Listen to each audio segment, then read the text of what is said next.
সকালে উঠে আজকে কিন্তু আমার রান্না বান্নার চিন্তা মাথায় রয়েছে। এই জন্য আগে থালা বাসনগুলো পরিষ্কার করে নিচ্ছি, তারপরে কিন্তু অন্য কাজগুলো আজকে করব। আসসালামু আলাইকুম, আমি তানিয়া মহেশপুর থেকে বলছি। কাছে এবং দূরে, দেশ এবং দেশের বাহিরে যে যেখান থেকে আমার ভিডিওটি দেখছেন, আশা করি সবাই ভালো আছেন। আল্লাহর অশেষ রহমতে আমরাও বেশ ভালো আছি, আলহামদুলিল্লাহ। তো চলে আসলাম আরও একটা নতুন ভিডিও নিয়ে, আশা করি ভালো লাগবে। প্লিজ কেউ স্কিপ করে দেখবেন না। আর শুরুতে তো প্রতিদিনই একটা কথাই বলি আর এমনভাবে অনুরোধ করি, তো কেন জানি না কিছু আপুরা ভিডিও দেখে যায় কিংবা কয়েক সেকেন্ড হয়তো বা দেখে, তো একটা লাইক করেন না। আসলে আপনাদের হাতের একটা লাইক কিন্তু আমার এই ভিডিওটি ইউটিউবে আপনার মতো আরও অনেকের কাছে পৌঁছায় দিতে সাহায্য করবে। তো এই জন্য বারবার চেয়ে নেওয়া আর কি। তো প্লিজ একটা লাইক দিবেন। আর আমার চ্যানেলে আজ যেসব নতুন আপু ও ভাইয়ারা ভিজিট করেছেন, প্লিজ চ্যানেলটি সাবস্ক্রাইব করে পাশের বেল বাটনটি ওপেন করে রাখবেন। আর যারা অলরেডি কাজটি করে ফেলেছেন তাদেরকে জানাই অসংখ্য ধন্যবাদ। তো সকালে কিন্তু আজকে আমার রান্নার চিন্তা মাথায় রয়েছে। তো কিছু কাজ করেছি, কিছু কাজ করিনি। এই যে রান্নাঘরে চলে এসেছি। আর আগে কিন্তু আব্দুর রহমানের নুডলসটা রান্না করে ওর দাদির কাছে দিয়ে দিলাম। ওর দাদি ওকে খাইয়ে দিচ্ছে আর আমি এদিকে কাজ কাম করে নিচ্ছি। এদিকে কিন্তু আমি ভাতটা চুলার পরে বসিয়ে দিয়েছি।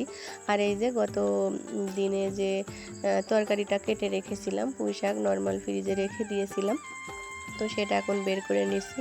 খুবই ভালো হয় যদি আগের দিন ভালো করে এইসব কাজগুলো মানে তরিতরকারিগুলো যদি কেটে রাখতে পারি, ছোট বাচ্চা নিয়ে রান্না বান্না করতে গেলে তখন আর বেশি ঝামেলা হয় না আর কি। আর শুধুই যে রান্না কাজ সে তো না, আরও অনেক কাজ থাকে। আমরা গ্রামে বাস করি আর গ্রামের গৃহিণীদের তো কাজের কোনো শেষ নাই, একটার পর একটা কাজ লেগেই থাকে। আর কাজ করতে করতে ক্লান্ত হয়ে যাবে, তারপরেও কিন্তু কাজ শেষ হয় না। তো যেসব আপুরা গ্রামে থাকে তারা বেশ ভালোভাবেই জানে। তো যাই হোক, এদিকে ভাতটা নামিয়ে নিয়েছি, তারপরে তরকারিটাও আমার কিন্তু শেষের দিকে। আমি কিন্তু এখানে রান্না করতে করতে বসে নেই। আশেপাশে যে ঝাড়ঝুড় দিয়া, মুরগি খেতে দিয়া, হাঁস মুরগি মানে যাই হোক যে সকালে যে বাসি কাজকর্মগুলো থাকে সেগুলো কিন্তু করে নিয়েছি।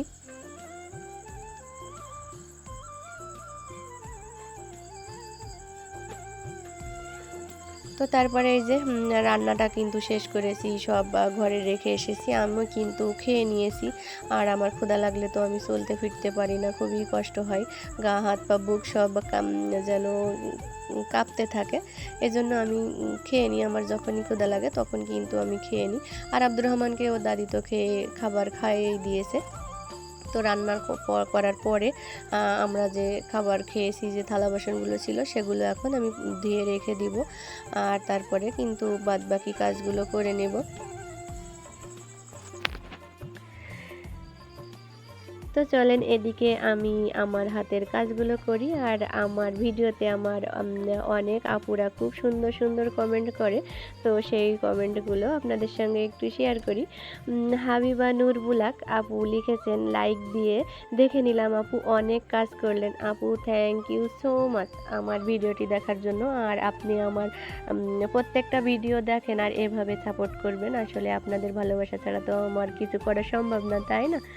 তো তারপরে আরেকটা আপু কমেন্ট করেছেন, শিশুকাল বুলাক আপু, লাইক দিয়ে দেখে নিলাম আপনি কত কাজ করলেন, সব মিলিয়ে খুব ভালো লাগলে। তো আপু থ্যাংক ইউ, আপনাকে অসংখ্য ধন্যবাদ আমার ভিডিওটি দেখার জন্য। আসলে আপনারা আমাকে ভালোবাসা না দিলে কিংবা সাপোর্ট না করলে আমি কিন্তু সামনে এগোতে পারবো না। তো আমার খুবই ভালো লাগে যখন আমার আপুরা সুন্দর সুন্দর কমেন্ট করে, আর দেখে তো খুবই ভালো লাগে। আর আমি তো এক ভাব যখনই ফোনটা হাতে করি তখনই কিন্তু আমি কমেন্ট বক্সটা চেক করি। তো তারপরে আরেকটা আপু কমেন্ট করেছেন, হুমায়রা ভালোবাসা দিয়ে শুরু করছি ইনশাল্লাহ।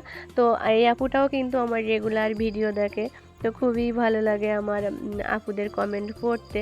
আর আমিও কিন্তু আমার আপুদের ভিডিওগুলো দেখি আর ফুল ওয়াচ করে দিই। আমার ভিডিওতে নতুন নতুন আপুরা আসছে আর সুন্দর সুন্দর কমেন্ট করছে, আসলে দেখে মন ভরে যাচ্ছে। রাজু বুলাক, এটা আসলে এই আইডিটা মনে হচ্ছে যে আমি নতুন দেখছি। আপু লিখেছে, আপু মনি ভালোবাসা দিয়ে পুরো ভিডিওটি দেখে নিলাম। খুবই সুন্দর তোমার ভিডিও। পরিবারের সবাইকে নিয়ে ভালো থেকো। আল্লাহ হাফেজ। থ্যাংক ইউ সো মাচ আপু। আপনিও আপনার পরিবারকে নিয়ে ভালো থাকবেন। আমিও কিন্তু সব আপুদের ভাইয়াদের জন্য দোয়া করি। তো সবসময় আমার পাশে থাকবেন। তো যাই হোক, এদিকে আমার আপুদের সুন্দর সুন্দর কমেন্ট পড়তে পড়তে আমি কিন্তু আমার অনেক কাজগুলো গুছিয়ে নিয়েছি। আব্দুর রহমানের বাবা বাজার করে নিয়ে এসেছিল, তো সেগুলো এখন গুছিয়ে নিলাম। তারপরে ঘরগুলো ঝাড়ু দিয়ে নিব। তো এদিকে আমার শাশুড়ি আম্মা কিন্তু নামাজ আদায় করছিল, আর আমার ছেলেটাও নামাজ পড়বে বলে বায়না করছিল। তো ওকে ওর বাবার টুপিটা পরিয়ে দিয়েছি, আর এই যে জায়নামাজে পাটিটা দিয়েছি, আর ও কিন্তু বারান্দাতেই এসে ওইটা আমি কিন্তু সুন্দর করে পেরে দিয়েছি, কারণ ও পারতে পারছিল না। আর ও সত্যি আমরা নামাজ আদায় করি, তো ও কিন্তু সেটাই করে। ও যে কি সুন্দরভাবে হাতের আঙ্গুল গোনে, তো সেটা আমি আপনাদের সঙ্গে শেয়ার করতে পারলাম না। আর ওর ওই ছোটো ছোটো ঠোঁট দুটো কিন্তু আমরা যেভাবে নামাজ পড়তে গেলে সূরা পড়ি, ঠোঁট বিড়বিড় করি আর কি, ও কিন্তু ওইটাই করে। তো সবাই আমার ছেলেটার জন্য দোয়া করবেন। আর আমারও তো মন প্রাণে ইচ্ছা আছে যে আমার ছেলেটাকে আমি কোরআনে হাফেজ, বড় আলেম মাওলানা বানাবো আর কি। তো জানি না আল্লাহ তাআলা আমার আশাটা পূরণ করবে কি না। আর আল্লাহ তাআলা যেন তাকে নেক হায়াত দান করে। অনেক সাধনার পরে, অনেক চাওয়ার পরে আমি আমার এই ছেলেটাকে পেয়েছি। তো আমার খুবই ইচ্ছা তাকে একটা বড় আলেম বানাবো। আর মায়ের দোয়া তো কখনো বৃথা যায় না, তারপরেও তো সবারই দোয়া লাগে না। তো আমার আপু ভাইয়ারা আমার বাচ্চাটার জন্য দোয়া করবেন, সেজন্য বড় একটা আলেম হয়, আর আমার মনের আশাটা যেন পূরণ করে। ছোট মানুষ তো এখন স্মৃতিশক্তি খুব ভালো দেখায়, তো এই স্মৃতিশক্তিটা যেন আল্লাহ সারা জীবন রাখে তার ব্রেনটে। তো ওখানে ওর দুষ্টামি তো আপনাদের সঙ্গে শেয়ার করলাম। তারপরে ঘর ঝাড়ু দিয়েছি। আব্দুর রহমানের দাদি একটু ঘুমিয়েছিল। আর আজ আমার ভাসুরের ছেলের অপারেশন, তো সেখানে গিয়েছে, যশোর অপারেশন হচ্ছে। তো খুবই খারাপ লাগছে, যেতে পারলাম না। আর পারবো কি জানি না। ইচ্ছা ছিল যে যাবো, দেখবো, শুনবো, তো জানি না সেটা হবে কি না। যাই হোক, অনেক কথা, সে কথাগুলো আমি আর শেয়ার করছি না। তো আম্মুরা সেখানে চলে গিয়েছে। আর যাওয়ার পরে আমি কিন্তু এই যে আমি যেখানে রান্না করি ওখানে আমার ননদ আছে, আমার যা আছে, সবাই মিলে এই যে আমি 2 দিনকারের কাজ কিন্তু একটু এগিয়ে রেখে দিলাম, যেহেতু ছোট বাচ্চা নিয়ে কষ্ট হয়ে যায়। তো এসব তরকারিগুলো কিন্তু সাজো টাটকা না রান্না করলে ভালো লাগে না। আর আমি আগের বাজারে নিয়ে এসেছিল এই বরবটিটা, তো সেটা কিন্তু আমি একদম লাল করে ফেলেছিলাম। তারপরেও দামের জিনিস ফেলিনি, ভাজি করেছিলাম। তো একটু যেন কেমন লাগছিল, তো ভাবলাম এই সবজিগুলো কেটে নর্মাল ফ্রিজে রেখে দিব। তো বরবটিটা কিন্তু কেটে নিলাম, নিয়ে তারপরে এখন এই যে এখানে আমাদের এইটাকে ডাঁটা বলে, কি ডাঁটা যেন বলে, পানি ডাঁটা না কি যেন বলে, যাই হোক এক এক দিকের অঞ্চলের কথা এক এক রকম। তো এটাও আমি কেটে নর্মাল ফ্রিজে রেখে দিব। আসলে খুবই ভালো হবে আর কি। আর আমারও একটু কাজ এগিয়ে থাকলে যে রান্না করতে গিয়ে আমার কোনো ঝামেলা থাকবে না। এখানে কিন্তু আমরা অনেক মানুষ ছিলাম, তো সবাই গল্প করছিল, আমিও গল্প করছিলাম, অনেক রকম গল্প হচ্ছিল। আর কাজও হয়ে গেল। আর আমার ছেলেটাও আজ বিকালে খুবই খেলা খেলেছে, এই জন্য কিন্তু আমি কাজগুলো করে নিতে পেরেছি।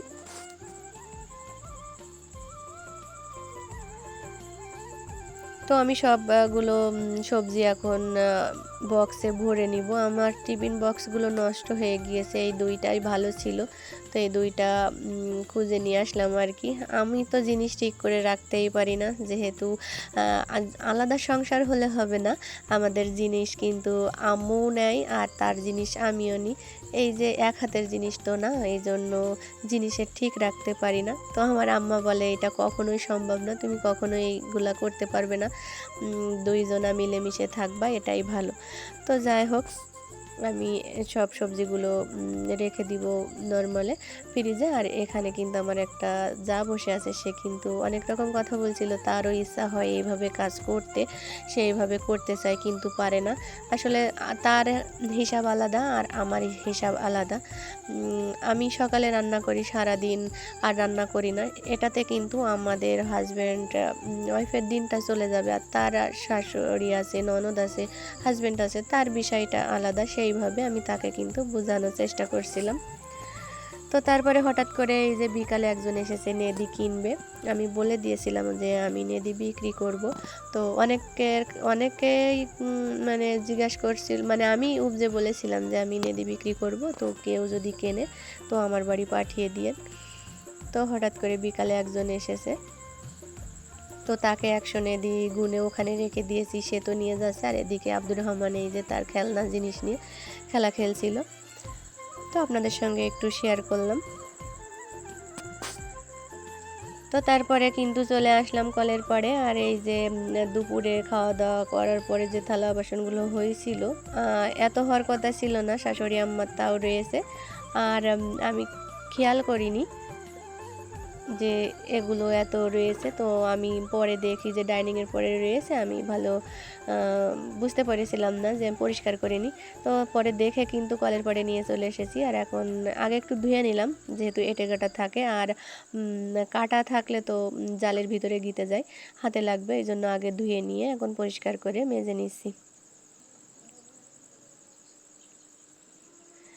আমার ভিডিওতে কথা বলতে গেলে একটু বাধো বাধো হয়, তো প্লিজ আপু ও ভাইয়ারা ক্ষমা সুন্দর দৃষ্টিতে দেখবেন। আসলে বলতে বলতে হয়তো বা শিখে যাব, আর ভুল হলে আপনারা বলবেন। আর আমার ভিডিওটি কে কোথা থেকে দেখছেন প্লিজ একটু কমেন্টে বলবেন, তাইলে আমার ভালো লাগবে যে আমার ভিডিওটি কত দূর পৌঁছিয়ে গিয়েছে। আর আমি মানে কমেন্টে কিন্তু পড়ে আর এইভাবে ভিডিওতে আপুদের নাম নিতে আমার কিন্তু খুবই ভালো লাগে। তো এই জন্য বলছি, কে কোথা থেকে দেখছেন আমাকে একটু বলবেন, আমি আপনাদের নামটা নিয়ে নিব। তো যাই হোক, এই যে গল্প করতে করতে আমার থালা বাসনগুলো ধোয়া মাজা পরিষ্কার করা শেষ। তো সবাই ভালো থাকবেন, সুস্থ থাকবেন। আজ এই পর্যন্ত, আল্লাহ হাফেজ।